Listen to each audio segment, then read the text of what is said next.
It would be an absolutely disastrous situation. Bill 23 is actually worse than Bill 40. The Quebec English School Boards Association says it's considering taking legal action against the province's Bill 23, the CAQ's most recent education reform.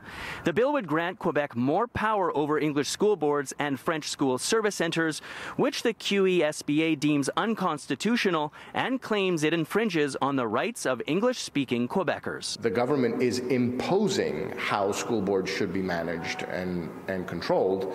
I don't know how they can say that that respects the English community's right to manage and control. It's either the English community has it or the government is taking it, but it can't be both. The bill proposes to give the government the power to appoint directors general of school boards and to put a halt to school board decisions that are not consistent with the Education Ministry's objectives.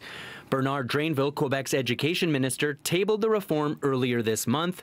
At the time, he said he was confident Bill 23 respected the rights of Anglophones in Quebec, adding they would make sure the directors general the government appointed for the English school boards were from the English community. It would be disastrous for a director general to be named by the government. Think of a situation where the position of a school board, is inconsistent with the position of the government. Think of, us wanting to challenge Bill 21, and think of us wanting to install air purifiers, and a director general and an administration that says, well, the government to whom I answer is ordering me not to do this. Constitutional lawyer Julius Gray says that if the Quebec government doesn't make changes to Bill 23, he believes the provisions the QESBA are contesting are likely unconstitutional. Anything can happen.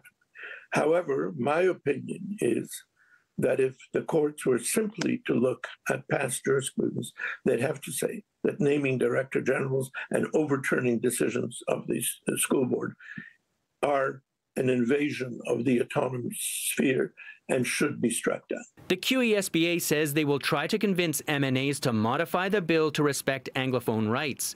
We reached out to the Education Ministry and they didn't get back to us in time for air. I don't see any other option than to, have to challenge this bill, and it'll be yet another court challenge with this government. In Montreal, Gareth Madoc-Jones, City News.